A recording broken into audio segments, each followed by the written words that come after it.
আচ্ছা দেখেন আমরা ক্লাস শুরু করি। সেটা হচ্ছে আমরা আজকে যেটা করবো সেটা হচ্ছে আমরা করবো হচ্ছে সিকোয়েন্স অফ টেন্সেস। ঠিক আছে, তাহলে এই যে সিকোয়েন্স অফ টেন্সেস আমরা করবো, সেই সিকোয়েন্স অফ টেন্স মানে হচ্ছে, দেখেন তো সিকোয়েন্স মানে হচ্ছে কি আমার ধারাবাহিকতা, আর হচ্ছে কি একটা সিকোয়েন্স করতে হবে। টেন্স তো আমরা জানি। তাহলে এই যে সিকোয়েন্স অফ টেন্স মানে হচ্ছে আমাদের এখানে দুটো ক্লজ থাকবে। কয়টা ক্লজ? দুটো ক্লজ। তাহলে এখানে একটা ক্লজ থাকবে, তারপর হচ্ছে এখানে একটা ক্লজ থাকবে। তার মানে কমপক্ষে দুটো ক্লজ থাকবে আর মাঝখানে একটা কনজাংশন বসবে। তাহলে সিকোয়েন্স অফ টেন্স মানে হচ্ছে আমাদের কি থাকবে? দুটো ক্লজ থাকবে, যেখানে একটা কনজাংশন দ্বারা দুটো ক্লজ যুক্ত থাকবে। তাহলে যেহেতু কনজাংশন দ্বারা দুটো ক্লজ যুক্ত থাকবে, তাহলে আপনাকে বুঝতে হবে যে এইখানে আপনাকে যে জিনিসটা বুঝতে হবে সেটা হচ্ছে কনজাংশন যেহেতু আছে, তো আমাকে দুটো ক্লজ হয় সেটা কমপ্লেক্স সেন্টেন্স হবে নাহলে কম্পাউন্ড সেন্টেন্স হবে। তাহলে কি বলছি, যেহেতু আমাদের কনজাংশন যুক্ত সেহেতু সেন্টেন্সটা হয় আমাদের কমপ্লেক্স হবে, আর না হয় সেন্টেন্সটা আমাদের কম্পাউন্ড হবে। ঠিক আছে, হয় সেন্টেন্স কমপ্লেক্স নাহলে কম্পাউন্ড হবে। বুঝতে পারছেন? আজকে লেখা কি ক্লিয়ার? আজকে লেখা আশা করি ক্লিয়ার হবে, কারণ আজকে ক্যামেরাটা আমি অনেক সামনে নিয়ে আসছি, মানে বলতে গেলে আমার একদম মুখের সামনে, মানে এক হাতের দূরত্ব নেই। তাহলে দেখছেন, তাহলে আমরা এখানে যেটা বললাম সেটা হচ্ছে কি ক্লজ, দুটো ক্লজ থাকবে আর একটা কি দ্বারা যুক্ত থাকবে? কনজাংশন দ্বারা যুক্ত থাকবে। তাহলে সে কনজাংশন যদি থাকে তাহলে সেখানে কি বলছে? কমপ্লেক্স এবং কম্পাউন্ড হবে। তাহলে আমরা জানি, আমরা রাইট ফর্ম অফ ভার্বস শিখেছিলাম, সেটা হচ্ছে কি যদি কমপ্লেক্স হোক আর কম্পাউন্ড হোক আমাদের দুটো ক্লজ কিন্তু একই টেন্সে রাখতে হয়, আমরা ভাবে শিখছি। কিন্তু সিকোয়েন্স অফ টেন্সের ক্ষেত্রে আমরা যেটা করব, আমরা তো ওটা জানি যে দুটো ক্লজ দুটোটা কি করতে হয়? দুটো ক্লজে একই টেন্স রাখতে হয়। তারপর আমরা আজকে কিছু জিনিস শিখবো। ঠিক আছে, তাহলে দেখেন আমরা যদি শিখি, তাহলে আমরা যদি আজকে যদি জিনিসটা যদি শিখি, তাহলে দুটো ক্লজ যেহেতু বললাম, আমরা আবার কিছু রুলস আমাদেরকে লিখতে হবে। তাহলে সেই রুলস গুলো হচ্ছে, প্রথমে এটা তো বুঝছেন যে আমাদের কমপ্লেক্স এবং কম্পাউন্ড হবে, সেখানে দুটো ক্লজ থাকবে, মূলত কমপক্ষে দুটো ক্লজ। তাহলে আবার আপনারা একটা চার্ট করবেন। সেই চার্টটা হচ্ছে এরকম যে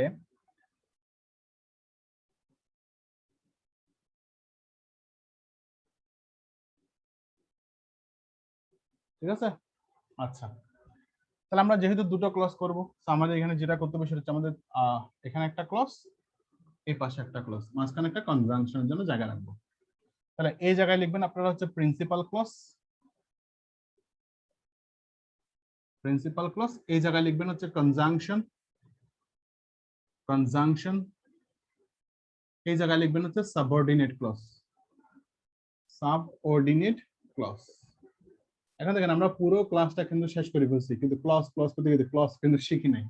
ঠিক আছে, বুঝতে পারছেন? কিছু কিছু কিছু কিছু জিনিস পরে শেখাটা মজা, আগে শিখলে ভুলে যাবেন। তাহলে আসেন আমরা এখানে প্রিন্সিপাল ক্লজ লিখলাম, কনজাংশন লিখলাম, তারপর হচ্ছে সাবঅর্ডিনেট ক্লজ লিখলাম। তাহলে আমাদের এখানে কনজাংশন যেটা মূলত বসাবো আমরা এখানে সিকোয়েন্স অফ টেন্সের ক্ষেত্রে, সেটা হচ্ছে দ্যাট। সাধারণত আমরা বসাইলাম, একটা বসাইলাম। এখানে আপনার কনজাংশন যে কোনোটা হতে পারে, সমস্যা নেই, আমরা একটা দ্যাট বসাইলাম। তাহলে এক্ষেত্রে প্রিন্সিপাল ক্লজ আর হচ্ছে সাবঅর্ডিনেট ক্লজ। এখন আমরা করবো হচ্ছে, যেহেতু আমাদের দুটো সেন্টেন্সে আমাকে দুটো ক্লজ ফিল আপ করতে হবে টেন্স অনুযায়ী, অর্থাৎ টেন্সটা ফিল আপ করতে হবে, সেক্ষেত্রে আপনারা প্রথমে এই জায়গায় লিখবেন, সেটা যদি লিখবেন হচ্ছে এখানে যে প্রেজেন্ট, প্রেজেন্ট অথবা ফিউচার। তার মানে আমাদের প্রিন্সিপাল ক্লজটা কি হতে পারে? প্রিন্সিপাল ক্লজটা আমার প্রেজেন্ট হতে পারে, প্রিন্সিপাল ক্লজটা আমার ফিউচার হতে পারে। যদি এমন যদি হয় যে প্রিন্সিপাল ক্লজটা আমার কি প্রেজেন্ট এবং প্রিন্সিপাল ক্লজটা ফিউচার, তাহলে পরের ক্লজের মধ্যে আমার এনি টেন্স হতে পারে, এনি টেন্স হতে পারে, মানে সেটা আবার প্রেজেন্ট টেন্স হতে পারে, পাস্ট টেন্স হতে পারে, ফিউচার টেন্স হতে পারে, যে কোনো টেন্স, সেটা হচ্ছে সিকোয়েন্স অফ টেন্সের নিয়মে। তাহলে এখানে প্রেজেন্ট, এখানে যে কোনো টেন্স হতে পারে। তাহলে আমরা একটা উদাহরণ দেখি, তাহলে জিনিসটা আমাদের কাছে ক্লিয়ার হবে। তাহলে উদাহরণ যদি দেখি, তাহলে দেখেন আমরা যদি উদাহরণ দেখি, হি সেইস, হি সেইস দ্যাট। ঠিক আছে, হি সেইস দ্যাট। তারপর ধরেন আমি এখানে লিখলাম হি ড্যাশ, এখানে ধরেন বি ভার্ব লিখলাম একটা, হ্যাপি। তাহলে এখন আমরা কি করি? আমরা এই জায়গায় যেটা করি সেটা হচ্ছে কি হি সেইস দ্যাট হি, তাহলে হি ইজ হ্যাপি আমরা এভাবে লিখতে পারি, হি ওয়াজ হ্যাপি এভাবে লিখতে পারি, হি উইল বি হ্যাপি এভাবে লিখতে পারি। ঠিক আছে, তাহলে আমরা যে কোনো টেন্স আমরা করতে পারি। তাহলে সে বললে যে সে কি ছিল, সে সুখী, সে সুখী ছিল, সে সুখী হবে। তাহলে আমাদের এখানে যদি যেহেতু এটা দেখেন, এটা তাহলে এটা কি আসলে সিকোয়েন্স অফ টেন্স হচ্ছে আসলে যেটার, সেটা হচ্ছে আমরা যদি বলি সেটার নাম হচ্ছে আসলে মূলত যেটার জন্য আমরা আসলে করবো, মানে সিকোয়েন্স অফ, সেটা হচ্ছে ন্যারেশনের জন্য। তার মানে ন্যারেশনের যে টেন্স গুলা ইউজ করি সেটাই হচ্ছে সিকোয়েন্স অফ টেন্স, কারণ ন্যারেশনেই শুধুমাত্র আমরা দ্যাট দেখি অ্যাসার্টিভ সেন্টেন্সে, এগুলো আমরা ন্যারেশন যখন শিখবো তখন আমরা দেখবো। তাহলে আমরা দেখুন আমাদের এই পরের প্রথম অংশটা কি আছে, যেহেতু প্রেজেন্ট টেন্স আছে পরের অংশে আমি যে কোনো টেন্স করতে পারি, তাহলে আপনার পরীক্ষায় এই রুলস আসবে না। কারণ কি, আপনার যেহেতু এখানে প্রেজেন্ট টেন্স এখানে যে কোনো টেন্স হবে, তাহলে চারটা অপশন দিলে তো যে কোনো টেন্সে আনসার হইতে হবে, সেখানে এই রুলসটা আসবে না। সেই রুলসটা আপনি জাস্ট পড়ার জন্য পড়বেন, মনে রাখার দরকার নেই। তাহলে এটা প্রেজেন্ট টেন্স হলে এখানে যে কোনো টেন্স হতে পারে, আমাদের টেনশন নট। ক্লিয়ার গেল?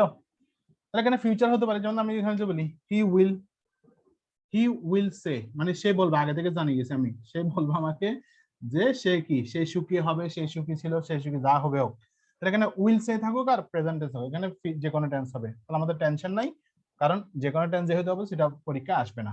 তাহলে এটা বাদ, মানে বাদ মানে হচ্ছে মোটামুটি আমাদের এখন বোঝার দরকার নেই, মানে মনে রাখার দরকার নেই, শুধু শুধু কষ্ট করে। এখন যেটা করাবো সেটা হচ্ছে সেই 2 নাম্বারটা, এটা প্রথমটা করেছেন 1 নাম্বার, এটা হচ্ছে 2 নাম্বার। 2 নাম্বারটা কিন্তু আপনার লাগবে, ঠিক আছে? কারণ 2 নাম্বারটা কিন্তু আপনার লাগবেই, কারণ এখানে পরীক্ষায় এটা আসবেই। ক্লিয়ার? তারপর আসে তাহলে আমরা দেখি কি করব। প্রথম ক্লাসে এখন যদি কি থাকে, পাস্ট টেন্স থাকে, যদি পাস্ট টেন্স থাকে তাহলে পরবর্তী ক্লাসে গিয়ে আমাদেরকে অবশ্যই কি করতে হবে, পাস্ট টেন্স করতে হবে। এখন এই পাস্ট টেন্স মানে কি, এখানে যদি প্রেজেন্ট, এখানে যদি পাস্ট ইনডেফিনিট থাকে, এখানে কি করা যাবে, এখানে পাস্ট ইনডেফিনিট করতে হবে, পাস্ট পারফেক্ট করা যাবে, ঠিক আছে? এই জিনিসগুলো মাথায় রাখেন। তাহলে এখানে যদি পাস্ট টেন্স হয়, ওই পাশে আপনাকে পাস্ট টেন্স কিন্তু করতে হবে, বুঝে গেছে?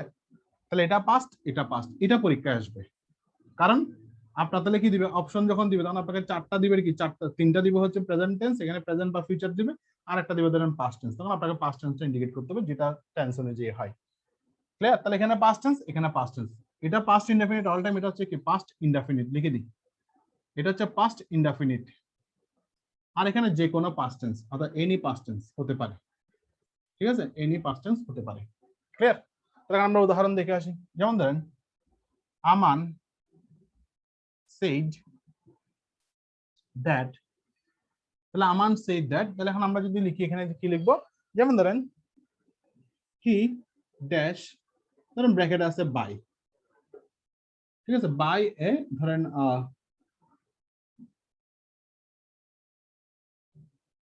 মোটরসাইকেল, ধরেন সে একটা কি কিনবে, সে একটা মোটরসাইকেল কিনবে। ক্লিয়ার? তাহলে আমান said that, যেহেতু এখানে said আছে পাস্ট ইনডেফিনিট ফর্ম, সো আমার এখানে যে এখানে কি করতে পারি, এনি টেন্স বলছে কিন্তু আমাকে এখানে কি করতে হবে, পাস্ট টেন্স করতে হবে। তাহলে আমরা এখানে লিখতে পারি, আমরা এখানে করতে পারি বট করতে পারি, আমরা এখানে করতে পারি হচ্ছে কি, আমরা এখানে করতে পারি হচ্ছে কি করা যায়, মানে হেড বট করা যায়, ঠিক আছে? হেড বট করা যায়।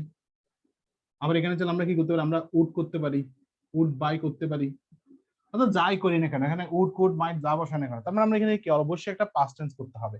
এখন এটা কেন করলাম বা আমরা এটা কেন করব, দেখেন তো, আমরা যদি সেন্টেন্সটা এবার যদি বলতাম ন্যারেশনের ভিত্তিতে, যেহেতু আমি বললাম সিকোয়েন্স অফ টেন্স হচ্ছে ন্যারেশনের ভিত্তিতে হচ্ছে, তাহলে আমান সেড টু মি, ধরেন অর্থাৎ আমান সেজ টু মি, ঠিক আছে? Aman says to me, comma, inverted comma. তারপর যদি বলি যে কি আছে, আই, ধরেন I buy a car, I buy a motorcycle.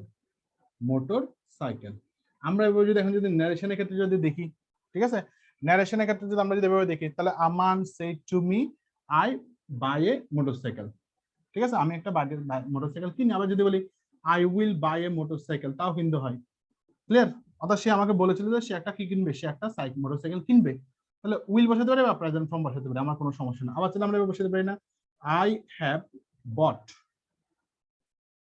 A motorcycle, তাও কিন্তু হচ্ছে। কিন্তু আমাদের ন্যারেশন নিয়ম হচ্ছে, ন্যারেশনের টেন্সের নিয়ম হচ্ছে, এই রিপোর্টিং ভার্বটা যদি present tense future past tense হয়, এই পাশের অবশ্যই টেন্সটা চেঞ্জ করতে হবে। যদি প্রেজেন্ট টেন্স থাকে তাহলে একই রকম পাস্ট টেন্স, যদি উইল থাকে, উইল থাকলে উড হয়ে যাবে, আর যদি প্রেজেন্ট পারফেক্ট হয় তাহলে হয়ে যাবে পাস্ট পারফেক্ট। এভাবে আমরা নিয়মগুলো দেখছিলাম, নিয়মগুলো দেখছিলাম মানে দেখবো সামনে, ঠিক আছে? তাহলে এখানে আমরা কি বলছি, যদি প্রেজেন্ট থাকে তাহলে একই রকম পাস্ট টেন্স, যেহেতু এটা বট লিখছি তার মানে বাই লিখছিলাম বিদায়, তখন আমার কি ছিল, বাই লিখলে আমার এটা হয়ে যাবে, যেহেতু প্রেজেন্ট ইনডেফিনিট সেটা হয়ে যাবে পাস্ট ইনডেফিনিট, সেটা আমরা বট লিখতে পারবো।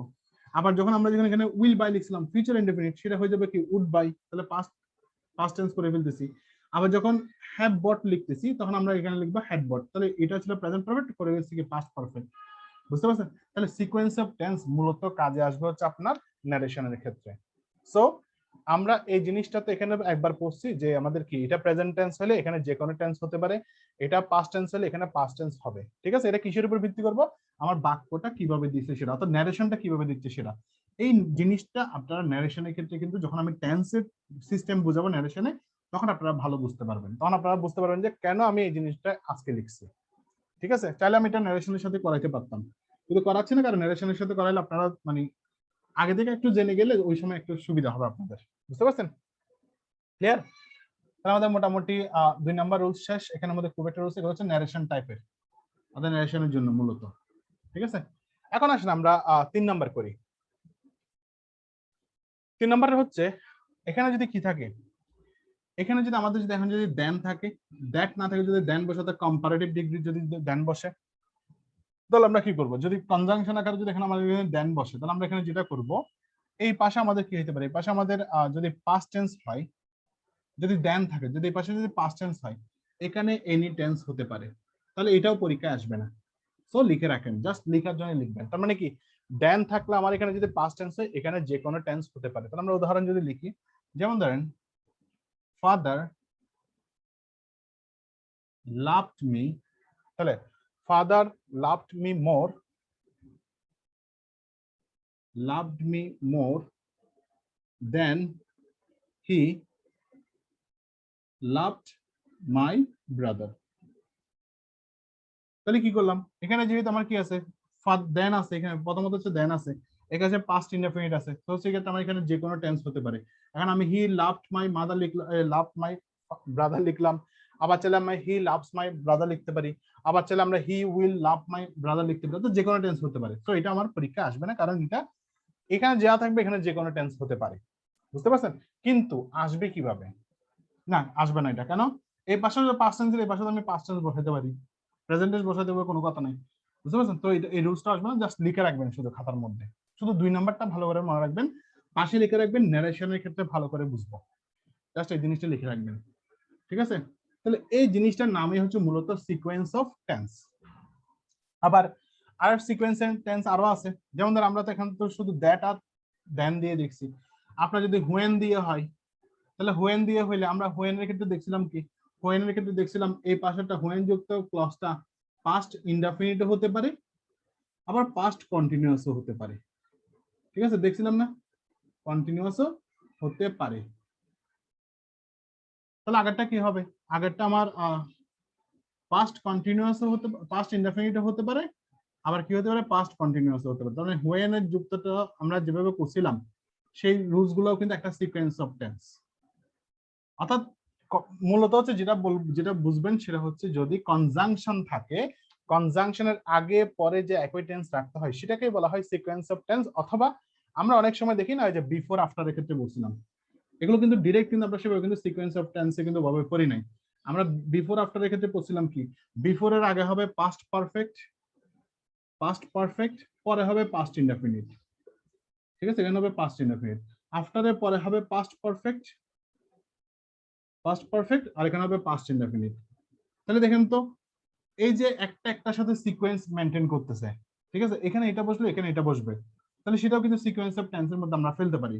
আবার ধরেন আমরা যেটা করছিলাম অ্যাজ ইফ অ্যাজ দো, তাহলে অ্যাজ ইফ অ্যাজ দো ক্ষেত্রে আমরা কি বলছিলাম, আমরা সাধারণত 3টা রুলস করছিলাম অ্যাজ ইফ অ্যাজ দো এর ক্ষেত্রে। ঠিক আছে? সেক্ষেত্রে বলছিলাম কি, প্রথম অংশ প্রেজেন্ট টেন্স হলে এই পাশে প্রেজেন্ট পারফেক্ট অথবা পাস্ট ইনডেফিনিট হতে পারে, এই পাশে প্রেজেন্ট পারফেক্ট হলে এই পাশে পাস্ট ইনডেফিনিট হবে, এই পাশে পাস্ট ইনডেফিনিট হলে এই পাশে কি হবে, এখানে পাস্ট পারফেক্ট হবে। ঠিক আছে? এভাবে করে আমরা পড়ছি। অর্থাৎ যেখানে আমরা কনজাংশন পাইছি, সেখানে দুটো ক্লজে আমরা যে টেন্স গুলো নির্ধারণ করছি সেগুলো কিন্তু সিকোয়েন্স অফ টেন্স। কিন্তু স্পেসিফিক ভাবে যদি সিকোয়েন্স অফ টেন্স বলে আমি প্রথম যে 3টা রুলস লিখেছি সেটাই হচ্ছে স্পেসিফিক ভাবে। ঠিক আছে? কিন্তু এগুলো কিন্তু সিকোয়েন্স অফ টেন্স হয়। ক্লিয়ার? তাহলে আমাদের সিকোয়েন্স টেন্স কিন্তু খুব একটা জটিল না, আর এটা পরীক্ষায় কিন্তু একদম ডিরেক্টলি আসবে না। আপনাকে শুধু যেটা দিবে সেটা হচ্ছে, আপনাকে কি আসবে যে এটা পাস্ট টেন্স হলে পাশে এটা পাস্ট টেন্স করতে হবে, এই জিনিসটাই শুধু মাথায় রাখবেন। ক্লিয়ার? তাহলে আমাদের সিকোয়েন্স অফ টেন্স শেষ। তারপরে দেখেন আপনারা, এরপরে আমাদের যে টপিকটা আছে সেটা হচ্ছে কি, এরপরে যে টপিকটা সেটা হচ্ছে সে টেল। সে এবং টেল, এটা আপনারা সাধারণত জানেন, সে এবং টেলের ক্ষেত্রে যা যা হয়। ঠিক আছে, তারপর আমি একটু করে বলে রাখি, সেটা হচ্ছে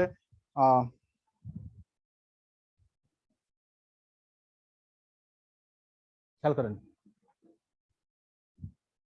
সে এবং টেল এই দুটো শব্দ বলবো, দুটো মানে কিন্তু বলা, একটা হচ্ছে সে আর একটা হচ্ছে টেল, দুটোর অর্থই কিন্তু বলা, কিন্তু দুটোর মধ্যে ব্যবহারজনিত পার্থক্য আছে। ঠিক আছে, ব্যবহারজনিত পার্থক্য কি আমরা যদি হিসাব করি, ব্যবহারজনিত সেই পার্থক্যটা আমরা যদি এখন যদি হিসাব করি, এই সে এবং টেল এই শব্দ দুটো কিন্তু, টেল শব্দ এই দুটো কিন্তু একটা মাথা রাখবেন, সেটা হচ্ছে এখানে পরে একটা অবজেক্ট, এখানে পরে একটা অবজেক্ট। ঠিক আছে, তাহলে কি বুঝলেন, দুটোর ক্ষেত্রে যদি অবজেক্ট লিখি আমাদের পার্থক্য আসলে কি, তাহলে মনে রাখবেন দুটোর ক্ষেত্রে যেহেতু অবজেক্ট লিখছি, তো কোনো না কোনো একটা পার্থক্য অবশ্যই আছে। তাহলে সেই পার্থক্যটা হচ্ছে কি, যে সে ভার্বের পরে কখনোই আপনার ডিরেক্টলি কখনোই অবজেক্ট বসানো যাবে না, কিন্তু টেলের পরে অবশ্যই অবজেক্ট বসানো যাবে। তার মানে আমরা যদি বলি এই সে হচ্ছে ইনট্রানজিটিভ আর টেল হচ্ছে ট্রানজিটিভ, বুঝতে পারছেন? এটা ন্যারেশনের ক্ষেত্রে কিন্তু লাগবে, আপনাদের মাথায় রাখেন, ন্যারেশনের ক্ষেত্রে কিন্তু লাগবে যে সে বসলে এখানে যে টেল না টোল্ড করবো, সেগুলো আপনাকে কিন্তু আমি যখন পড়াবো তখন কিন্তু সেখানে বলবো যে এটাকে টোল্ড করতে হবে, এটাকে টেল করতে হবে, বা এটাকে সে সেড রাখে দিলে হয়ে যাবে। তাহলে সেক্ষেত্রে হচ্ছে কি, সে হচ্ছে ইনট্রানজিটিভ, টেল হচ্ছে ট্রানজিটিভ, তাহলে এদের পরে সরাসরি কোনো অবজেক্ট বসতে পারে না। যদি বসাতে হয়, এদের পরে যদি কোনো যদি অবজেক্ট যদি বসাতে হয় সে এর পরে, তাহলে সেখানে আমরা যেটা করব সেটা হচ্ছে এই ধরনের, প্রথম হচ্ছে সে লিখবো প্লাস হচ্ছে একটা টু বসাবো, টু প্লাস একটা অবজেক্ট লিখবো। যদি ডিরেক্টলি যদি কোনো অবজেক্ট বসাতে পারবো না যেহেতু, আমাকে যদি অবজেক্ট যদি বসাতেই হয় তাহলে আমরা সেখানে টু যুক্ত করবো। দেখেন আমরা ন্যারেশন যখন করি তখন আমরা ভাবে করি না হি সেড টু মি, করি কিনা? আমরা কিন্তু কখনোই বলি না হি সেড মি, কখনো বলি না, কিন্তু আমরা বলি কি, আমরা এখানে বলেছে হি টোল্ড মি, তাহলে হি সেড টু মি, এভাবে কিন্তু আমরা কিন্তু করি। আবার এখানে যখন বলি তখন বলি কি হি টোল্ড মি, তাহলে সরাসরি একটা অবজেক্ট আসতেছে, এখানে সরাসরি অবজেক্ট আসছে, টু সহ অবজেক্ট বসাতে হয়। তাহলে এখানে আমি একটা জিনিস বুঝাবো, এখানে আর কিছুই নেই, এখানে শুধু একটা জিনিস বুঝাবো, সেটা হচ্ছে সে এর পরে সরাসরি অবজেক্ট বসে না। কখনো যদি কোনো সেন্টেন্সে যদি দেখেন যে আপনার সে ভার্ব বা সে সেড এগুলা ভার্বের পরে সরাসরি একটা অবজেক্ট নিয়ে আসছে প্রিপোজিশন টু ছাড়া, তাহলে বুঝবেন বাক্যটা ভুল আছে। আর যদি টেল টোল্ড যদি হয়, এটা টেল টোল্ড টেলিং যাই হবে হোক সমস্যা নেই, কিন্তু এরপরে সরাসরি একটা অবজেক্ট যদি না থাকে, কোনো প্রিপোজিশন দিয়ে যদি বলে, তাহলে সেক্ষেত্রে আপনি বুঝবেন যে বাক্যটা ভুল আছে। এখানে অবজেক্ট ছাড়া কখনোই টোল্ড বসতে পারবে না, আর এখানে অবজেক্ট ডিরেক্ট অবজেক্ট কখনোই বসবে না। অর্থাৎ ডিরেক্ট অবজেক্ট মানে হচ্ছে এখানে যেটা বলবো সেটা হচ্ছে প্রিপোজিশন ছাড়া অবজেক্ট কখনোই বসবে না। অর্থাৎ আপনি কখনোই বলতে পারবেন না হি সেড মি, বলতে পারবেন না, আপনাকে অবশ্যই টু সহ বলতে হবে। এটা ন্যারেশনের ক্ষেত্রে কিন্তু মোস্ট ইম্পর্টেন্ট একটা পার্ট। ঠিক আছে, কখন সে এর সাথে মানে টু মি, কখন আমরা টোল্ড করব, কখন আমরা টোল্ড করব না, কখন আমরা সে সেড রেখে দিব, বলে ন্যারেশনের ক্ষেত্রে আপনারা ডিটেইলসে পারেন। শুধু এই জিনিসটা মাথায় রাখেন, সে এর পর অবজেক্ট হয় না, ডিরেক্ট টু যুক্ত অবজেক্ট বসাতে হয়, আর যদি টেলের সাথে সরাসরি অবজেক্ট হয়। ঠিক আছে, তাহলে এখানে আপনারা আবার কিছু জিনিস লিখে রাখেন, সেটা হচ্ছে যে আমরা যে টেল বললাম, হ্যাঁ, সে টেলের ক্ষেত্রে আমরা একটা জিনিস লিখে রাখবো, যে টেলের ক্ষেত্রে কিছু কিছু শব্দ আমার মানে আগে থেকে জেনে থাকলে আমাদের মোটামুটি কি হয়, মানে মোটামুটি আমাদের কিন্তু সহজ হয়। ঠিক আছে, তাহলে লিখেন, এই টেলের ক্ষেত্রে লিখবেন এখানে, যেমন ধর আমরা লিখতে পারি এরকম, টেল প্লাস এ স্টোরি। ঠিক আছে, এ যোগ যোগ বানান ঠিক আছে নি, এই তারপর হচ্ছে কি যেমন ধর টেল এ লাই, আমরা এভাবে বলি ডোন্ট টেল এ লাই, বলি না? তাহলে আমরা কি বলি, তাহলে ট্রুথ, তাহলে কি করবো, টেল আ ট্রুথ, না, এটা মাথায় রাখবেন, কিন্তু এটা কিন্তু exceptional, tell the truth, a truth কিন্তু হয় না, এ লাই হয় কিন্তু এ ট্রুথ হয় না, এখানে দা ট্রুথ বলতে হবে। তাহলে টেল দা ট্রুথ, তাহলে এটা কোয়েশ্চেন মার্ক দিবেন, কারণ এটা আপনার যেহেতু এক্সেপশনাল। ঠিক আছে, তারপর হচ্ছে আরেকটা আছে, সেটা হচ্ছে কি টেল দ্য টাইম, আরেকটা আছে tell the time, tell the time, clear? তাহলে এখন আমরা যদি বলি, তাহলে আমরা জাস্ট এখান থেকে এই জিনিসটা লিখতে বললাম, কারণ আপনাদের যখন পরীক্ষা যখন কারেকশন আকারে দেবে তখন কিন্তু এখানে দিবে টেল আর ট্রুথ বলবে, টেল দা লাই বলবে। তাহলে এই জিনিসগুলো একটু মাথায় রাখেন, এই কোন কোন শব্দের সাথে এ বসে, কোন কোন শব্দের সাথে দি বসে, জাস্ট এই কয়েকটা জানলে হবে, আর দরকার নেই। আর আসলে এটাই আসে বেশিরভাগ ক্ষেত্রে কারেকশনের ক্ষেত্রে, ঠিক আছে, বা আর্টিকেলের ক্ষেত্রে। বুঝতে পারছেন? তাহলে এই হচ্ছে আপনাদের আর সে এবং টেলের ব্যবহার, এগুলোতে আপনারা এক্সারসাইজ পাবেন। সো আমাদের আর কিছু নাই, টেলের ব্যবহার নাই। আজকে টপিকগুলো খুব ছোট ছোট, কিন্তু তারপরে আমি আস্তে ধীরে যাচ্ছি, যাতে অন্তত কিছু জিনিস অন্তত সূক্ষ্ম জিনিসগুলো যাতে মাথা থেকে না ছুটে। ঠিক আছে, এখন আপনারা বুঝতে পারছেন কিনা এই দুটো জিনিস, এই দুটো মিনিটের মধ্যে বুঝি। এটা হচ্ছে দেখেন তো, আমরা অ্যান্টিসিডেন্ট অফ প্রনাউন পড়ছিলাম, মনে আছে? আমরা অ্যান্টিসিডেন্ট অফ প্রনাউন পড়ছিলাম হচ্ছে এরকম, যেমন ধরেন রহিম ইজ আ গুড বয়, ঠিক আছে, ফুল স্টপ। তারপর বলছিলাম কি শি গোস টু স্কুল, ধরেন রেগুলারলি। তাহলে এই যে আমরা রহিম লিখলাম, এখানে ব্যক্তি, রহিম হচ্ছে মানে ছেলে, তাহলে তার জন্য আমরা কি করছি, আমরা শি বসাই। তাহলে এই যে শি বসালাম, এটাই কিন্তু ভুল। তাহলে এখানকার প্রনাউনটা কি হবে, তা নির্ভর করবে যে তার অ্যান্টিসিডেন্ট প্রনাউন, তার ঠিক আগে নাউন বা প্রনাউনের উপর। তার ঠিক আগে নাউন বা প্রনাউন বলতে আমরা রহিমও বলতে পারি, আবার এখানে বয়টাকেও আমরা ইন্ডিকেট করতে পারি। তাহলে যাই বলি না কেন, আমার এখানে যেটা করতে সেটা হচ্ছে আমার সাবজেক্ট অনুযায়ী কিন্তু আমাকে প্রনাউনটা বসাতে হচ্ছে, মানে আমার নাউন যেরকম ঠিক তার প্রনাউনটা বসাতে হবে। তারপর আমরা একটা সেন্টেন্স লিখছিলাম এরকম যে I don't like politics, ঠিক আছে, ফুল স্টপ না, because they are corrupted। তাহলে এভাবে লিখছিলাম আমরা একটা সেন্টেন্স, যখন আমরা অ্যান্টিসিডেন্ট প্রনাউনের ক্ষেত্রে বলছিলাম, তখন বলছিলাম এখানে আমরা ঠিক আছে আই ডোন্ট লাইক পলিটিক্স, আর যদি আমার সমস্যা নেই। সমস্যা হচ্ছে সেন্টেন্স দেখলে প্রথম দেখায় কিন্তু কখনোই আপনি বুঝতে পারবেন না এখানে ভুল আছে। কেন বুঝতে পারবেন না? কারণ I don't like politics because they are corrupted. হ্যাঁ, আমরা করে ফেলছি, সমস্যা নেই, কিন্তু মেইন প্রশ্ন হচ্ছে এখানে দেটা আসলে কাকে ইন্ডিকেট করছে, দেটা আসলে কাকে ইন্ডিকেট করছে। এখন আপনি যদি বলেন যে দে কাকে ইন্ডিকেট করছে, আইকে তো জীবনেও করতে পারবে না, কারণ আইয়ের জন্য তো দে বসবে না। এখন আপনি বলতে পারেন পলিটিক্স কে ইন্ডিকেট করছে, তাহলে পলিটিক্স কে যদি ইন্ডিকেট যদি করে, তাহলে পলিটিক্স তো সিঙ্গুলার, তাহলে সেক্ষেত্রে তার জন্য প্রনাউন কিভাবে প্লুরাল বসবে? আমরা জানি কিছু কিছু শব্দের সাথে এস বাই যুক্ত থাকলে সেগুলো সিঙ্গুলার প্রকাশ করে, যেমন পলিটিক্স, নিউজ, ইনিংস, তারপর হচ্ছে গ্যালাউস, তারপর হচ্ছে আপনার ম্যাথমেটিক্স, ফিজিক্স, ঠিক আছে। তাহলে এই জিনিসগুলো এস থাকা সত্ত্বেও সেগুলো সিঙ্গুলার। তাহলে এক্ষেত্রে আমরা কিভাবে আমরা প্রনাউনটা বসাবো? তাহলে এখানে যে প্রনাউনটা বসছে সেটা কার আন্ডারে বসছে বা কার জন্য বসছে সেটা কিন্তু ক্লিয়ার নাই, মানে সেটা কিন্তু ভুল আছে। তাহলে আপনাকে সেটা ক্লিয়ার করতে গেলে আপনারা যেটা করবেন, যদি প্রনাউনটা যদি ক্লিয়ার রাখতে চান, তাহলে আপনাকে যেটা করতে হবে, এই জায়গায় পলিটিক্সটাকে আমরা কেটে দিব। পলিটিক্সটাকে কেটে দিয়ে আমরা যদি বললাম পলিটিশিয়ানস, তাহলে দেখেন I don't like politicians because they are corrupted. এখন এই দিয়ে কাকে ইন্ডিকেট করতেছে? পলিটিশিয়ানস কে ইন্ডিকেট করতেছে। বুঝতে পারছেন? তাহলে এই যে প্রনাউন আমরা যে দে বসালাম, সেটা তার আঙ্গিকে একটা নাউন লাগবে। এই নাউন লাগাটাকে বলা হয়, বা তার নাউনের উপর ভিত্তি করে যে প্রনাউনটা করি সেটাকে বলা হয় অ্যান্টিসিডেন্ট অফ প্রনাউন। বুঝতে পারছেন? ক্লিয়ার? তারপর আমরা আরেকটা যেটা বললাম সেটা হচ্ছে অ্যান্টিসিডেন্ট অফ প্রনাউনের পারপারসন, আচ্ছা ওয়ান ইউ। তাহলে আমরা দেখেন তো বলছিলাম কিনা, কোন সেন্টেন্সে যদি ওয়ান দিয়ে যদি শুরু হয়, সেখানে আমরা বলছিলাম ওয়ান অথবা ওয়ান্স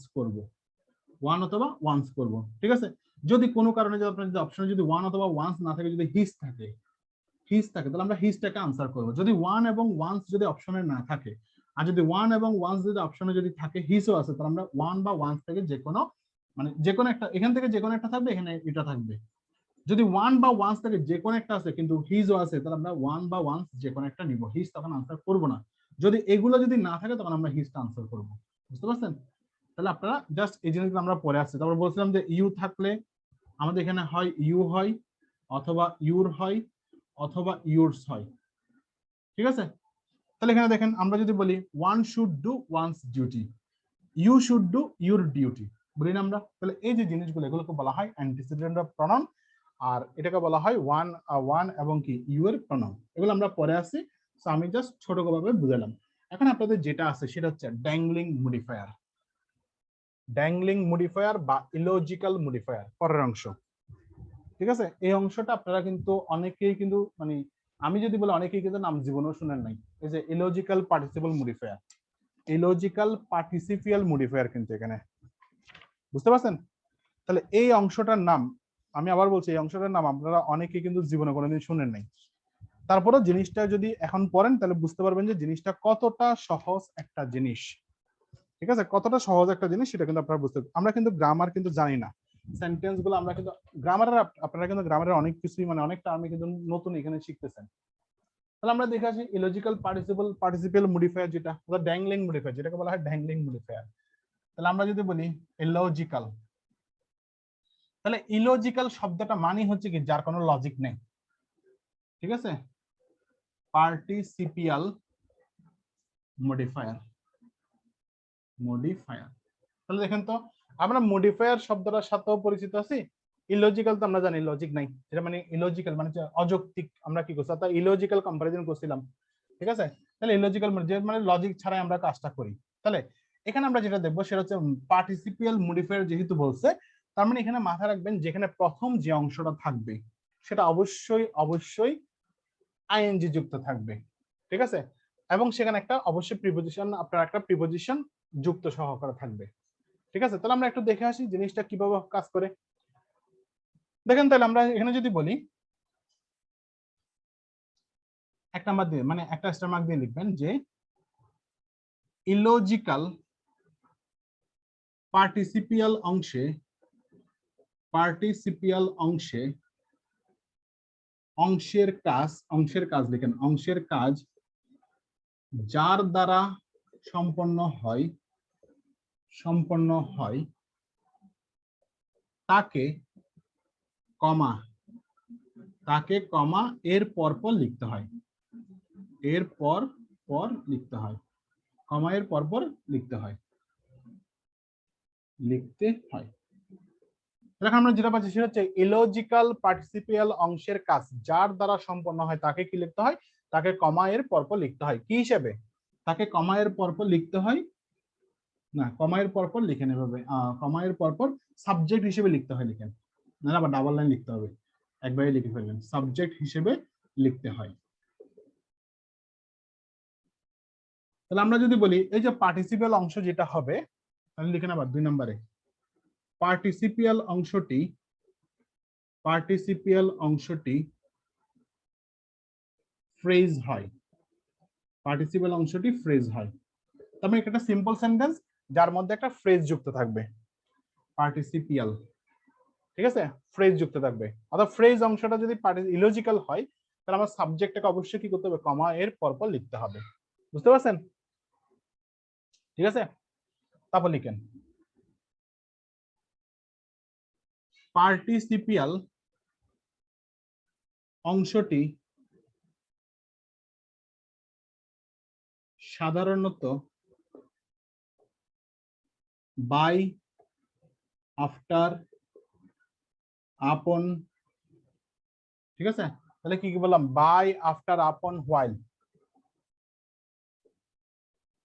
হোয়াইল ইত্যাদি দ্বারা শুরু হয়, ইত্যাদি দ্বারা শুরু হয়, ইত্যাদি দ্বারা শুরু হয়। তাহলে আমরা যেটা করলাম পার্টিসিপিয়াল অংশটি, বারবার পার্টিসিপল লিখতেছি, পার্টিসিপিয়াল অংশটি কি করব, অর্থাৎ পার্টিসিপল থেকে পার্টিসিপাল শব্দটা আসছে, তাহলে হচ্ছে কি পার্টিসিপিয়াল অংশটি সাধারণত কি করা হয়, বাই, আপন, তারপর হচ্ছে কি হোয়াইল, আফটার, আফটার যেহেতু আছে তাহলে অবশ্যই আমার বিফোর থাকবে, এখানে বিফোরটাও লিখে রাখেন একটু করে, কারণ আফটার আর বিফোরও বসতে পারে। তাহলে বাই, আফটার, হোয়াইল, তারপর হচ্ছে কি আপন, হোয়াইল, বিফোর ইত্যাদির ইত্যাদি কি ইত্যাদি দ্বারা হয়। জাস্ট 3টা লাইন লিখে রাখেন। বুঝতে পারছেন? তারপর আমি একটা উদাহরণ দিচ্ছি আপনাদেরকে।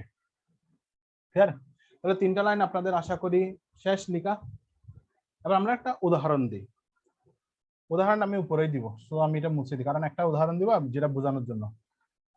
লেখা শেষ হলে আমাকে বলিয়েন, মানে লেখা শেষ হয়েছে কিনা। আপনারা 4 নাম্বার লাইনটা একটু করে লিখে রাখেন, সেটা হচ্ছে কি যে এখানে পার্টিসিপিয়াল অংশটি, এখানে পার্টিসিপিয়াল অংশটি সাধারণত বাক্যের শুরুতে হয়, মানে বাক্যের শেষে বসবে না, এটা বাক্যের শুরুতে সাধারণত হয়। বুঝতে পারছেন? তাহলে আমি উপরে গুলো মুছে দিই, আপনারা নিচেরটা লিখেন। তাহলে উদাহরণটা দেখেন, আফটার জাম্পিং, ঠিক আছে, after jumping out of a boat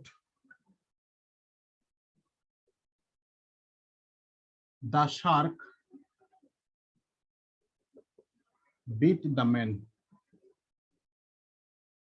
তাহলে কি বলছি, after jumping out of a boat, ঠিক আছে, দ্য শার্ক কি করছে, the shark bit the man. Clear? বুঝতে পারছেন? তাহলে এই যে বাক্যটা যে এটা হচ্ছে আফটার দ্বারা শুরু হয়েছে, তাহলে প্রিপোজিশন দ্বারা শুরু হবে বলছে একটা, আফটার দ্বারা শুরু হয়েছে, তারপর একটা আইএনজি, এটা ওই আইএনজি মানে হচ্ছে প্রেজেন্ট পার্টিসিপল থেকে আসলে পার্টিসিপল থেকে আসলে পার্টিসিপাল শব্দটা আসছে। ঠিক আছে, after jumping out of a boat the shark bit the man. বাক্যটা দেখতে পাচ্ছেন তো? বাক্যটা বুঝতে পারছেন? তাহলে বাক্যটা আশা করি বুঝা গেছে। তাহলে এখানে পার্টিসিপল তার সাবজেক্ট আকারে আমরা এখানে বসাবো। ক্লিয়ার নাকি ক্লিয়ার না? আজকে মেবি আপনারা আমাকে বড় বড় দেখতেছেন নাকি?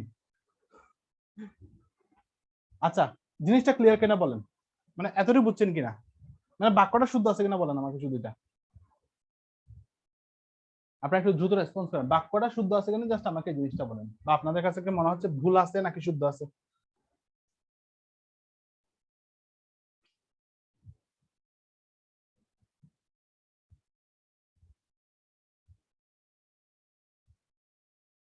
আচ্ছা বাদ দেন, আপনাদের কার নাম জিজ্ঞেস করলে আপনারা দেরি করেন। সেটা হচ্ছে কি, after jumping out of a boat. তাহলে আমি বুঝিয়ে দিই, আমি প্রথম লাইন বলছিলাম কি, প্রথম লাইনে বলছিলাম হচ্ছে কি যে ইলজিক্যাল পার্টিসিপল হচ্ছে কি, ইলজিক্যাল পার্টিসিপল হচ্ছে আমাদের কি করবে, মানে ইলজিক্যাল পার্টিসিপলের কাজটা যার দ্বারা সম্পন্ন হয় তাকে, সেই তাকে কি করতে হয়, সেই সাবজেক্টটাকে অর্থাৎ তাকে কি করতে হয়, যার দ্বারা সম্পন্ন হয় তাকে কমা এর পরপর সাবজেক্ট আকারে আনতে হয় বলছি। তারপর বলছি হচ্ছে কি, তারপর বলছিলাম হচ্ছে যে এটা সাধারণত কি হয়, এটা একটা ফ্রেজ হয়। তাহলে দেখেন এখানে after jumping out of a boat, এখানে কোনো কিন্তু ভার্ব নাই, তাহলে যেহেতু ভার্ব নাই সো এটা হচ্ছে একটা ফ্রেজ অংশ। তারপর বলছিলাম যে আপনার পার্টিসিপল অংশটা সাধারণত কি দ্বারা শুরু হয়, বাই, আপন, আফটার, বিফোর, হোয়াইল এগুলো দ্বারা শুরু হয়। ঠিক আছে, তাহলে এখানে শুরু হয়েছে কি আফটার দ্বারা, কারণ এগুলো প্রিপোজিশন আকারে বসছে, সেজন্য প্রিপোজিশনের পরে ভার্বের আইএনজি করতে হয়। গেল। তাহলে আমাদের পরের লাইন ছিল কি, পার্টিসিপল অংশটি সাধারণত বাক্যের শুরুতে হয়, এটাকে বাক্যের শেষে বসানো যাবে না, বাক্যের শুরুতে রাখতে হবে। তাহলে আমরা যদি এখন যদি বলি যে এখানে দা শার্ক যেটা বলা হচ্ছে, এখানে দেখেন after jumping out of a boat, তাহলে বোট থেকে জাম্প দেওয়ার পরে, এখন বোট থেকে জাম্প কে দিছে, শার্ক দিছে নাকি এই ব্যক্তিটা দিছে? তার মানে এখানে বাক্যটা যদি আপনারা যদি বলেন যে দেখতে মনে হবে শুদ্ধ, আপনারা কিন্তু ধরতে পারবেন এখানে এখানে আসলে ভুল আছে। ঠিক আছে, তাহলে দেখেন after jumping out of a boat, তাহলে বোট থেকে জাম্প দেওয়ার পরে মানুষটি অর্থাৎ শার্কটি মানুষকে কামড়ায়, এভাবে তো? তার মানে কি অর্থটা কি দাঁড়াচ্ছে, আমরা হয়তো সেন্সে আমরা বুঝতেছি যে মানুষটা জাম্প দেওয়ার পরেই শার্ক তাকে কামড়াইছিল, নর্মালি কিন্তু আমরা এভাবে বুঝে নিই, কিন্তু বাক্যটা আসলে ভুল আছে। কেন ভুল আছে? কারণ এই যে পার্টিসিপিয়াল অংশ, এই পার্টিসিপিয়াল অংশের কাজ কে করছে, শার্ক করছে নাকি জাম দেওয়ার কাজটা এ মানুষ করছে? ঠিক আছে, শার্ক তো আর বোর্ডে ছিল না, বোর্ডে ছিল মানুষটা, কিন্তু আমরা লিখছি কি সাবজেক্ট হিসেবে লিখছি কি শার্ককে।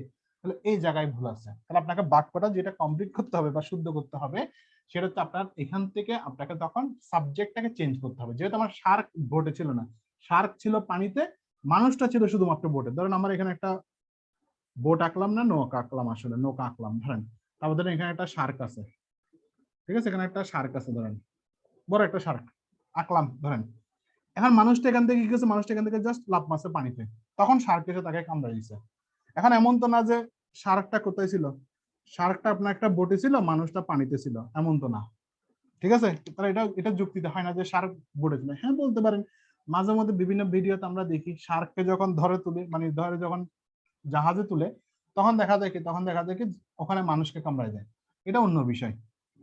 কিন্তু সাধারণত আমরা যেটা জানি সেটা হচ্ছে কি শার্ক পানিতে থাকে, মানুষটা বোট থেকে লাফ দিয়েছে, মানে মানুষটা বোট থেকে লাফ দেওয়ার কারণে শার্ক কামড়েছে। তখন আমরা কি করতে হবে, ওই যে বলছিলাম যার দ্বারা কাজটা সম্পন্ন হয় তাকে কমা এর পরপর সাবজেক্ট আকারে লিখতে হয়। তাহলে আপনাকে লিখতে হবে দ্য ম্যান, তাহলে লিখতে হবে কি দ্য ম্যান, এখানে নিয়ে আসতে হবে। তাহলে দ্য ম্যান, তাহলে দ্য ম্যান, এখন দ্য ম্যান যদি এখন যদি আপনি যেভাবে লিখেন the man bit the shark, এভাবে কিন্তু আপনার একটা অপশন তৈরি করবে প্রশ্নকর্তা, তখন আপনার মনে হবে হ্যাঁ ঠিক আছে। তো এই যে after jumping out of boat the man bit the shark, তার মানে কথাটা কি দাঁড়াইলো, বোট থেকে জাম্প দেওয়ার পরে মানুষটি শার্কটাকে কামড়াই দিছে। তাহলে এটা কি কখনো সেন্সে হয় যে মানুষটা শার্ককে কামড়াইছে? হয়, কিন্তু বাক্যটা দেখতে মনে হবে শুদ্ধ। তাহলে দেখেন দুটো সেন্টেন্স আমি দুভাবে লিখলাম, একটা হচ্ছে এটা ভুল, এটাও দেখতে মনে হবে শুদ্ধ, এটাও দেখতে মনে হবে শুদ্ধ, কিন্তু আসলে দুই জায়গায় ভুল আছে। তাহলে আমাকে কি করতে হবে এখন, তাহলে এটাও আমার ভুল, এটাও আমার ভুল। তাহলে শুদ্ধটা হচ্ছে এরকম যে the man was bitten by the shark. ঠিক আছে, তখন আবার বাক্যটা কিন্তু শুদ্ধ আছে যে the man was bitten by the shark. Clear? তখন কিন্তু বাক্যটা শুদ্ধ, কারণ মানুষটি শার্ক দ্বারা কি হয়েছিল, শার্ক দ্বারা আক্রান্ত বা মানে কি কামড় খেয়েছিল, এইভাবে আমরা যদি বলি। তাহলে হচ্ছে কি, তাহলে আমার এখন বাক্যটা কিন্তু শুদ্ধ। তাহলে দেখেন তো, জাম্পিং দেওয়ার কাজটা এই ব্যক্তি করছে এবং এই ব্যক্তিকে আমরা সাবজেক্ট আকারে নিয়ে আসছি কমা এর পর পর। বুঝতে পারছেন? তাহলে এখানে যেহেতু আমার অ্যাক্টিভ করলে বাক্যটার সেন্স চেঞ্জ হয়ে যাচ্ছে, সেখানে আমাকে এটা প্যাসিভ দিয়ে করতে হচ্ছে। আর সবসময় যে প্যাসিভ করতে হবে তা কিন্তু না, এটা মাথায় রাখেন। এটা এই বাক্যের সেন্সে প্যাসিভ ইন্ডিকেট করতেছে, সেজন্য আমাকে প্যাসিভ করতে হয়েছে। ক্লিয়ার? আমরা একটা উদাহরণ দেখি, তাহলে আমাদের আরো একটা জিনিস ক্লিয়ার হবে। দেখেন, প্র্যাকটিসিং, ঠিক আছে, প্র্যাকটিসিং হার, তারপর কি জানি, সুইং, সুইং এভরিডে, কমা। ঠিক আছে, এখন যদি লিখি যে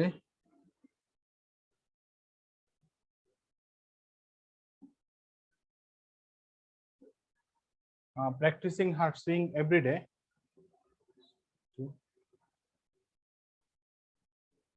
get a job,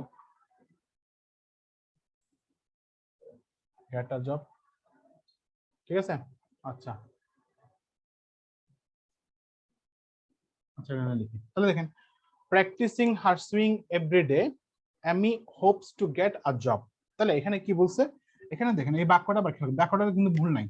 তাহলে প্র্যাকটিসিং হার সুইং এভরি ডে, ঠিক আছে, অ্যামি হোপস টু গেট, তাহলে এই যে এখানে যেটা আছে, এই অ্যামি শব্দটা যেটা আছে, এই সাবজেক্টে কিন্তু এই কাজটা কিন্তু প্রতিদিনই করতেছে। তাহলে যেহেতু আমার পার্টিসিপল, যেহেতু পার্টিসিপিয়াল আছে, ঠিক আছে, অর্থাৎ ইলজিক্যাল পার্টিসিপল, এখানে কিন্তু ইলজিক্যাল নাই, এটা লজিক্যালই আছে, হয়ে গেছে এখন। কিন্তু আমার এটা যেহেতু পার্টিসিপল একটা ফ্রেজ বলতে গেলে, ঠিক আছে, সেক্ষেত্রে আমার এই সাবজেক্ট যে কাজটা করতেছে তাকে কিন্তু আমরা কি করব, কমার পরপর লিখতে হবে। জিনিসটা কিন্তু সিম্পল, জাস্ট নামটা নামটা আপনাদের জন্য নতুন, কিন্তু এগুলো আপনারা করে আসছেন যে পার্টিসিপল, যেহেতু এটা পার্টিসিপল, তার ওই বেক সাবজেক্ট হিসেবে আমরা তাকেই লিখবো, এটা নর্মালি কিন্তু আপনারা করে আসছেন, কিন্তু নামটা ভিন্ন বিধায় আপনারা কিন্তু অনেক সময় কিন্তু বুঝেন না। ঠিক আছে, আমরা আরেকটা উদাহরণ দিই, এটা মুছে দিই। দেখেন আরেকটা উদাহরণ দিই, সেটা হচ্ছে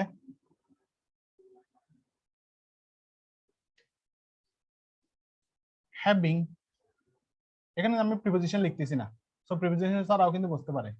having a terrible toothache, ঠিক আছে,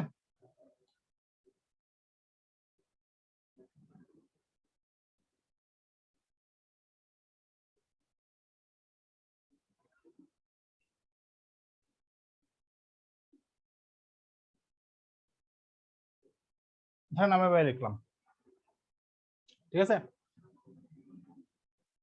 এভাবে লিখলাম, তাহলে দেখুন বাক্যটা কি হলো, having a terrible toothache a dentist called হিম।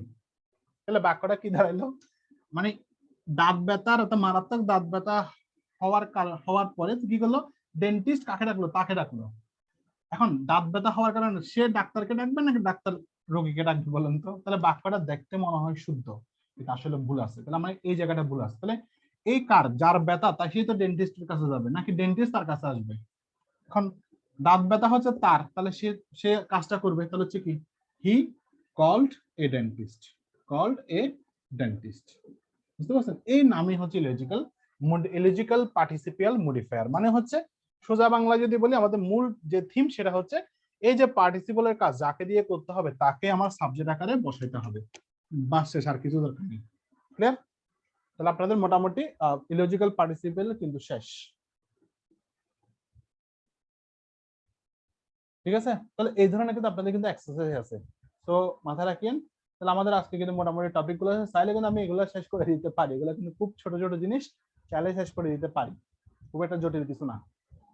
তারপরে থাকুক, যেদিনের যেটা কাজ সেটা করি আমরা আপাতত, একটা একটা ক্লাস বেশি হলে কি সমস্যা হবে। তাহলে আমরা দেখে আসি এবার আমাদের ক্রিপ্স টোফেলে কি কি ছিল।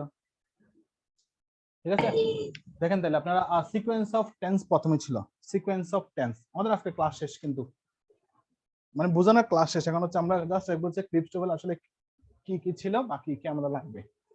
তাহলে দেখেন আবার, তাহলে কি বললাম, সিকোয়েন্স অফ টেন্স, এই দেখেন এখানে লেখা আছে, এটা যদি মেইন ক্লজটা যদি প্রেজেন্ট টেন্স হয় তাহলে ডিপেন্ডেন্ট ক্লজটা আমি এখানে যেটা করছিলাম প্রিন্সিপাল ক্লজ, আর হচ্ছে কি সাবঅর্ডিনেট ক্লজ লিখতাম।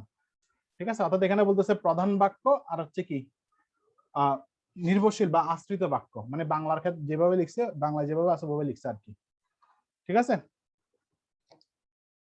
তাহলে এখানে আমরা যদি খেয়াল করি, তাহলে এখানে বলছি এটা যদি প্রেজেন্ট টেন্স হয়, এটা যদি প্রেজেন্ট টেন্স হয় তাহলে আমাদের এখানে কি করতে হবে, দেখেন প্রেজেন্ট প্রগ্রেসিভ করা যাবে, উইল, ক্যান, অর, মে বসানো যাবে, তারপর হচ্ছে কি পাস্ট টেন্স করা যাবে, প্রেজেন্ট পারফেক্ট করা, আমরা যে কোনো টেন্স করা যাবে। আমরা লিখছিলাম কি, আমরা লিখছিলাম হচ্ছে এখানে যদি প্রিন্সিপাল ক্লাসটা যদি প্রেজেন্ট টেন্স হয়, এখানে যে কোনো টেন্স হতে পারে।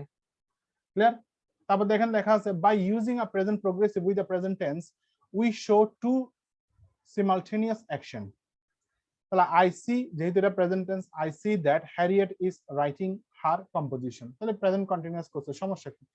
Do you know, present tense আছে, এখানে হু আছে, তারপর হচ্ছে কি ইজ রাইডিং আ বাইসাইকেল আছে, দা বাইসাইকেল আছে, তাও সমস্যা কি? তাও এটা প্রেজেন্ট টেন্স, এখানে প্রেজেন্ট কন্টিনিউয়াস টেন্স করছে, প্রবলেম নাই। এটাতে কিন্তু আপনার কিন্তু প্রশ্ন আসবে না, আমি আগেই বলছি। তারপর দেখেন he says present tense, he will look for a job next week, তাহলে ফিউচার টেন্স। আমার এটা দরকার নেই, আমাদের দরকার নেই এখানে। তাহলে আমাদের যেটা দরকার সেটা হচ্ছে আমার এখানে past tenses in the dependent clause show that this action took place before that of the main clause। ঠিক আছে, তাহলে এখানে দেখেন, এখানে যেটা বলছে আই হোপ আছে, তাহলে হি না, এখানে তো দ্যাট মেট নাই, তাহলে I hope he arrive safely, এই আমরা হোপের যে উদাহরণ রুলস গুলো পড়ছিলাম ওখানে ওভাবে আসতেছে। আমাদের এটা দরকার নেই, আমাদের এখানে যেটা দরকার সেটা হচ্ছে এই জায়গায়, সেটা হচ্ছে if the main clause is past tense, the past tense যদি হয়, এখানে দেখেন পাস্ট প্রোগ্রেসিভ হতে পারে, কন্টিনিউয়াস হতে পারে, সিম্পল পাস্ট টেন্স হতে পারে, উড, কুড, মাইট প্লাস ভার্বের বেস ফর্ম হতে পারে, পাস্ট পারফেক্ট হতে পারে। মানে হচ্ছে এটা যদি পাস্ট টেন্স হয়, এখানে যে কোনো পাস্ট টেন্স হবে, কিন্তু এখানে কখনো কিন্তু প্রেজেন্ট বা ফিউচার টেন্স কিন্তু হবে না। তার মানে আমি বলছিলাম এই জিনিসটা আপনার পরীক্ষায় কিন্তু বেশি আসবে, কারণ আপনার 4টা অপশন যেহেতু করবে, তার মানে আপনাকে অবশ্যই প্রেজেন্ট টেন্স থেকে 2টা অপশন দিবে, ধরেন ফিউচার থেকে টেন্স থেকে একটা দিবে, আর এখান থেকে যে কোনো একটা দিবে। তো আপনাকে এই জিনিস কিন্তু মাথায় রাখতে হবে যে আপনার এটা যদি পাস্ট প্রিন্সিপাল ক্লজটা যদি পাস্ট টেন্স হয়, এখানে আপনাকে অবশ্যই পাস্ট টেন্স করতেই হবে। তাহলে note, no present form can come after the past tense, তাহলে পাস্ট টেন্সের পরে কখনোই প্রেজেন্ট ফর্ম আসবে না, বলে দিচ্ছে এখানে। ঠিক আছে, তাহলে দেখেন I gave the package to my sister when she visited us last week. তারপর এখানে পাস্ট টেন্স আছে ভিজিটেড, আর এখানে কি করছি আমরা, কি পাস্ট কন্টিনিউয়াস করছি। তো আমরা যেভাবে শিখছি ওভাবে আমাদের জিনিসটা কিন্তু মানে বুঝতে যাবে। এরপরে দেখেন আপনার সিকোয়েন্স অফ টেন্সেস, অর্থাৎ 44 নাম্বার যে এক্সারসাইজ আছে, এখানে দেখেন he says that he will finish, এখানে আপনাকে বলছে কি the following contain sentences with present tense verb verbs in the main clause। ঠিক আছে, তারপরে এখানে বলছে sentence with present tense verbs in the main clause, change the main clause to past and adjust the dependent clause as necessary. তাহলে বলছে কি নিচে যে সেন্টেন্স গুলো আছে সেখানে কিন্তু কি দেওয়া আছে, প্রেজেন্ট টেন্স দেওয়া আছে। তাহলে আপনাকে যেটা করতে বলছে সেটা হচ্ছে যে আপনি কি করবেন, আপনি এখানে মেইন ক্লজটাকে পাস্ট টেন্সে পরিবর্তন করবেন, করার পরে যদি এখানে ডিপেন্ডেন্ট ক্লজে যদি আপনার যদি প্রয়োজন হয় চেঞ্জ করার, তাহলে আপনাকে চেঞ্জ করতে হবে। যেমন আমি যদি প্রথমটা যদি বলি, এখানে হি সেইস আছে, যেহেতু এটা প্রেজেন্ট টেন্স আছে আমাকে পাস্ট টেন্স করতে হবে কি হি সেইড, আর আমরা জানি এটা যেহেতু প্রেজেন্ট টেন্স, এখানে যে কোনো টেন্স হতে পারে, তাহলে এখানে উইল ফিনিশ আছে, আমি এখানে কি করবো, সেইড করার সাথে আমাকে এখানে উড করতে হবে, তখন আর উইল কিন্তু রাখা যাবে না। বুঝতে পারছেন? আবার যদি আমি যদি আপনাকে যদি জিনিসটা যদি দেখায় একটা জিনিস কোথায়, অর্থাৎ এখানে চেঞ্জ করতে হবে, সো আমাকে চেঞ্জ করতে হচ্ছে ডিপেন্ডেন্ট ক্লজটা, মানে আমি যদি বলি সাবঅর্ডিনেট ক্লজটা। কিন্তু এমন যদি হতো আপনার এখানে কি আছে, আপনার এখানে হি সেইস আছে, এখানে হি উড আছে, তাহলে আপনার চেঞ্জ করার দরকার ছিল না, কারণ এটা পাস্ট টেন্স হলে এটা পাস্ট টেন্স তো আগে থেকেই করা ছিল। এই জন্য বলছো যদি দরকার হয় তাহলে চেঞ্জ করবেন, না চেঞ্জ করবেন না। ক্লিয়ার? তাহলে এটা আশা করি পারবেন। সে টেলে ব্যবহার দেখেন, subject plus say plus that বসতে পারে, না বসতে পারে, সমস্যা নেই, তার হচ্ছে সাবজেক্ট প্লাস, এখানে সরাসরি সের পরে সরাসরি কোনো অবজেক্ট বসবে না। এই যে দেখেন উপরে দেখেন these verbs have the same meaning, however the grammar is different। তাহলে আমি আগেই বলছিলাম, আমি বোর্ডে বোঝানোর সময় বলছি দুটারই কি অর্থ একই কিন্তু গ্রামার ভিন্ন। তাহলে if there is an indirect object, if we mention the person to whom the words are spoken, we use tell। তাহলে যদি কোনো যে ইনডিরেক্ট যদি কোনো অবজেক্ট যদি চলে আসে, মানে কোনো যদি ব্যক্তিবাচক যদি অবজেক্ট চলে আসে, তাহলে সেখানে আমরা কি করব, সেখানে অবশ্যই আমরা একটা টেল বসাতে হবে। এখানে ইনডিরেক্ট অবজেক্ট লেখার একটা অন্যতম কারণ হচ্ছে কারণ আমরা কাউকে কোনো কিছু বলে তো ব্যক্তিকেই বলবো, বস্তুকে তো আর বলে লাভ নেই। হ্যাঁ, বর্তমান যুগে কিন্তু বস্তুকে বলি, ওই যে সিরি, তারপর হচ্ছে বিক্সবি, মানে বলি না আমরা মোবাইলে হাই বিক্সবি, হাই সিরি বলে কিন্তু, হাই হে গুগল বলে কিন্তু আমরা কিন্তু তারা কিন্তু উত্তর দিচ্ছে। ঠিক আছে, এটা হচ্ছে অ্যাডভান্স লেভেল, মানে এটা তো ওল্ড মডেলের বই। বর্তমানে ভবিষ্যতে যদি কোনো বই বের করে তখন দেখবেন এখানে ডিরেক্ট অবজেক্টে লিখে দিলেও অবাক হওয়ার কিছু নাই। তাহলে দেখেন সাবজেক্ট টেল আছে, তাহলে এখানে ইনডিরেক্ট অবজেক্ট, তাহলে যেটা বলছিলাম সের পরে সরাসরি অবজেক্ট বসবে না, আর টেলের পরে আপনাকে একটা অবজেক্ট বসাতেই হবে। এগুলো আমি বলছিলাম রিলেশনের ক্ষেত্রে আপনারা এই জিনিসগুলো পাবেন। তারপর বলছিলাম এখানে কিছু শব্দ মনে রাখবেন, সেটা হচ্ছে tell a story, tell a joke, তারপর হচ্ছে tell a secret, tell a lie, tell the truth. এটাকে এক্সট্রা মার্ক দিতে বলছি, তাহলে টেল দ্য টাইম। বুঝতে পারছেন? তাহলে আপনার এভাবে করে আপনাদের কি আছে, এভাবে করে আপনাদের এক্সারসাইজ আছে 45 এ। ঠিক আছে, 45 একটা সে টেল স্ট্রাকচার আছে। তার মানে এখানে কি বোঝাতে বলছে, write the correct form of say and tell in the following sentences, be careful to observe sequence of tenses। তাহলে আপনাকে সিকোয়েন্স অফ টেন্সেস কিন্তু মানে মাথায় রাখতে হবে এখানে। তাহলে হারবে আছে, এখানে কি বসবে, সে বসবে না টেল বসবে, সেটা আপনাকে কিন্তু মানে কি করতে হবে, আপনাকে সেটা চুজ করতে হবে। ঠিক আছে, তাহলে এভাবে করে আপনাদের টোটাল কার্ড এখানে 20টা আছে। ঠিক আছে, 20টা করে নিয়েন। তারপর হচ্ছে antecedent of pronounce. Antecedent of pronounce হচ্ছে আমরা তো শিখে আসছি অ্যান্টিসিডেন্ট অফ প্রনাউন কি, আমি এটা তার যাচ্ছি না। এই যে আমরা এটা দিছিলাম আর কি, George dislike politics because he believes that, লিখি নাই, দে আর করাপ্টেড পর্যন্ত লিখছি। ঠিক আছে, তাহলে এই রুলসটা আমি মানে এই উদাহরণটা আমি ওখানে দিছিলাম। তাহলে এখান থেকে আপনাদের অ্যান্টিসিডেন্ট অফ প্রনাউন করতে পারেন চাইলে, কারণ আপনাদের কিছুটা হলেও মানে প্র্যাকটিস থাকবে যে প্রনাউনটা আসলে কি হচ্ছে। এখানে বলছে কি, rewrite the following sentences so that each pronoun has a clear antecedent. প্রত্যেকটা প্রনাউনে একটা কি হ্যাজ আ অ্যান্টিসিডেন্ট থাকতে হবে, ক্লিয়ার অ্যান্টিসিডেন্ট থাকতে হবে। If you have to supply a noun, use any noun that will make the sentence correct. অর্থাৎ যদি নাউন যদি প্রয়োজন হয় তাহলে নাউন বসাবেন। যেমন আমরা এখানে কি করছিলাম, আমরা এখানে কিন্তু দে কে কিন্তু কি দে কে চেঞ্জ না করে আমরা এখানে কি করছিলাম, পলিটিক্স কে চেঞ্জ করে পলিটিশিয়ানস করছিলাম, তাহলে নাউন করছিলাম। তো আপনি নাউন বসিয়েও কি করতে পারবেন, সেটাকে ক্লিয়ার করতে পারবেন, অথবা আপনি প্রনাউনটাকে চেঞ্জ করে ক্লিয়ার করতে পারেন। কিন্তু এখানে প্রনাউনকে যদি চেঞ্জ করি, আমরা যদি এখানে প্রনাউনকে চেঞ্জ করা যাবে না আমাদের, সেজন্য আমরা এখানে নাউন দিয়ে চেঞ্জ করছিলাম। দেখেন তো, George dislike politics because he believes that, এখানে হি তো বুঝতেছি, হি বলতেছে কাকে, হি বলতেছে এখানে জর্জকে, সেটা বুঝতেছি। দে কাকে বলতেছে আমরা জানি না। যদি আমরা যদি পলিটিক্স ঠিক রেখে যদি এখানে যদি আমরা বলি যে পলিটিক্স যেহেতু সিঙ্গুলার, আমরা যদি এখানে যদি ইট বসিয়ে দিই, ঠিক আছে, তাহলে আমার কিন্তু বাক্যটা ভুল হবে। কেন ভুল হবে, কারণ এখানে আর আছে। আমার এখানে আন্ডারলাইন করা আছে, এখানে আন্ডারলাইন করা কিন্তু আছে কোথায়, আন্ডারলাইন করা কিন্তু আমার দেতে কিন্তু আন্ডারলাইন করা আছে। সো দে কে চেঞ্জ যদি করতে হয় তাহলে আপনাকে কি করতে হবে, আপনাকে অবশ্যই ভার্বটা চেঞ্জ করতে হবে। যেহেতু ভার্ব চেঞ্জ করা যাবে না, তাহলে সেক্ষেত্রে আমাকে অবশ্যই এখানে প্রনাউনটা ঠিক রেখে নাউনকে চেঞ্জ করতে হবে। এরকম কিছু সেন্টেন্স আপনারা এক্সারসাইজে পাবেন, যে দেখবেন যে আপনার এখানে প্রনাউনটা আছে কিন্তু আপনাকে একটা নাউন চেঞ্জ করতে হচ্ছে, আবার দেখবেন যে নাউন ঠিক আছে কিন্তু প্রনাউনটা চেঞ্জ করতে হচ্ছে। এগুলো আপনি করার পরে আপনি করলে ভালো, করে ফেলবেন, তাহলে আপনার প্রনাউনের আরেকটু অ্যাডভান্স লেভেল আপনার প্র্যাকটিস হয়ে যাবে, যে অ্যান্টিসিডেন্ট প্রনাউনটা অন্তত হয়ে যাবে। তারপর হচ্ছে দেখেন প্রনাউন ওয়ান এন্ড ইউ, এগুলো করছে, এগুলো আমি আর বলছি না। এই যে দেখছেন, মানে ওয়ান থাকলে ওয়ান, ওয়ান্স থাকলে হি, হিস, এগুলো থাকতে পারে। এই হিটা দেখেন এখানে কি লাগা আছে নোট দিয়ে, many times it is considered more appropriate to use he or she and similar expressions so that the masculine pronoun is not used exclusively। ঠিক আছে, তারপর হচ্ছে many times it is considered more appropriate to use he or she, মানে এখানে আমরা he or she কিন্তু ব্যবহার করাটা কিন্তু আমাদের মানে অনেক সময় কিন্তু কি মানে যত মানে আপনারা কি বলে মানে মোর অ্যাপ্রোপ্রিয়েট হিসেবে আমরা বিবেচনা করি, কিন্তু so that the masculine pronoun is not used exclusively, মানে একচেটিয়া ভাবে কিন্তু আমরা masculine pronoun কিন্তু আমরা ব্যবহার যাতে করতে না পারি, সেটা আমরা হি অথবা she আমরা লিখতে পারি, মানে এখানে হি না লিখে sheও লিখতে পারি। তারপর হচ্ছে on the TOEFL however you need not worry about this problem if a sentence begins with one, be sure that you or they doesn't not follow। মানে একটা কথা বলছে আর কি, যেমন টোফেলের ক্ষেত্রে আপনাকে কি মানে চিন্তা করার প্রয়োজন নেই, কারণ এখানে ওয়ান দিয়ে শুরু হলে সেখানে মানে নিশ্চিতভাবে এখানে ইউ অথবা দে বসবে না, মানে দে ফলো করবে না। ঠিক আছে, তাহলে এর যে এখানে রুলস গুলো আছে, হিও বসতে পারে কিন্তু হিটা আমরা আপাতত অ্যাভয়েড করব। এই জিনিসগুলো আমরা অ্যাভয়েড করব। যদি আমাদের ওয়ান বা ওয়ান্স থাকে তাহলে আমরা অবশ্যই ওয়ান বা ওয়ান্স দিব আনসার, হি হিজ দিব না। ঠিক আছে, তারপরে ইউ থাকলে ইউ অথবা ইউর বসে, যেটা আমরা ওখানে বলছি। তারপরে হচ্ছে আপনার হ্যাঁ illogical participle modifier, dangling participles. ঠিক আছে, বা dangling modifiers.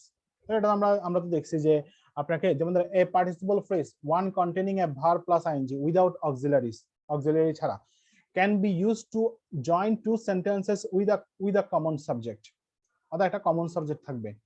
when the two phrases do not share a common subject we call the participial phrase an illogical participial modifier। তাহলে যখন আমরা কি করতে পারবো, যখন আমরা মানে কমন সাবজেক্ট আমরা শেয়ার করতে পারবো না, তখনই আমরা কি করব পার্টিসিপিয়াল ফ্রেজ হিসেবে আমরা, এটা জটিল কথা, এটা আমাদের মাথায় রাখার দরকার নেই, ঠিক আছে? এটা আমাদের মাথায় রাখারও দরকার নেই যে মানে কমন সাবজেক্ট কি হ্যান কি তেন কি বলে মনে রাখার দরকার নেই। তাহলে হচ্ছে কি actually the subject of the participial phrase is understood rather than explicit, মানে ইমপ্লিসিট আর এক্সপ্লিসিট আর কি, মানে সরাসরি বলা থাকে না যেখানে সাবজেক্টটা আসলে কি হবে সেটাই। তারপরে হচ্ছে কনসিডারিং দ্য ফলোইং সেন্টেন্স, এখানে যেটা বলছিলাম আমরা after jumping out of a boat the shark bit the man, তাহলে আমরা এটা ব্যাখ্যা করছি, আমাদের এটা দরকার নেই। তাই দেখেন আমরা এখানে বলছিলাম বাই, আপন, বিফোর, আফটার, হোয়াইল, এগুলো বসবো যে বাক্যের শুধু বসতে পারে, বসবে না মানে বসতে পারে, অর্থাৎ এগুলো থাকতে পারে নাও থাকতে পারে। ক্লিয়ার? তারপরে দেখেন এখান থেকে আমরা করছি এখানে নেগেটিভ থাকলেও একই রুলস, সমস্যা নেই। এটা কিন্তু খুব কমই কিন্তু আপনারা মানে শুধুমাত্র ক্লিপস টেবিল যদি কোনো প্রশ্নকর্তা যদি ক্লিপস টেবিল বেস করে যদি কোয়েশ্চেন করে তখন উনি কিন্তু এই রুলস মানে এই পার্টিসিপিয়ালের রুলস গুলো কিন্তু তিনি কিন্তু তখন ফলো করবেন, ঠিক আছে? নরমালি কিন্তু এগুলো কিন্তু ফলো করবে না, ঠিক আছে? আর শিখে রাখতে তো আমাদের দোষ নেই, কারণ আমাদের ব্যাংকে যেহেতু লাগে, ব্যাংকে তো কোয়েশ্চেন আসলে তখন তো ব্যাংকের তো আর এদিক সেদিক নাই, যেখান থেকে সেখান থেকে কোয়েশ্চেন করবে। তাহলে এখানে সেম জিনিস, এখানে হচ্ছে কি ইলজিক্যাল পার্টিসিপল মডিফায়ার হিসেবে আপনার এখানে যে এই বাক্যটা যাকে ইন্ডিকেট করতে হবে তাকে এখানে কমা এর পরপর লিখতে হবে, ঠিক আছে? এগুলো সব রিটেন। আমি গতকালকেও বলছি, এর আগেও বলছিলাম যে আপনার 3 এবং 4 এর মধ্যে প্রায় আপনার রিটেন টাইপ কোয়েশ্চেন থাকবে, মানে প্রায় রিটেন টাইপ এক্সেস মানে গ্রামার থাকবে, এগুলো সব হচ্ছে রিটেন টাইপ কোয়েশ্চেনের জন্য, ঠিক আছে? অর্থাৎ লিখিত জন্য আমরা এগুলো কিন্তু আমাদের পড়তে হয় বলতে এগুলো পড়লে ভালো, আমরা তাহলে মোটামুটি ভুল হওয়ার সম্ভাবনা কম থাকে। পার্টিসিপলস অ্যাস অ্যাডজেক্টিভ এগুলো আগামীকাল আছে, এগুলো আজকে নাই। পার্টিসিপল অ্যাস অ্যাডজেক্টিভ দেখেন এখানে কিন্তু খুব বেশি নাই। তারপর হচ্ছে পার্টিসিপল অ্যাস অ্যাডজেক্টিভ, অর্থাৎ আমরা এখানে পার্টিসিপল অ্যাস অ্যাডজেক্টিভ মানে হচ্ছে আপনার নন ফাইনাইটের যে প্রেজেন্ট পার্টিসিপল পাস্ট পার্টিসিপল ওই জিনিসটাই আছে, আর কিছুই নাই, ঠিক আছে? প্রেজেন্ট পার্টিসিপল পাস্ট পার্টিসিপল আছে।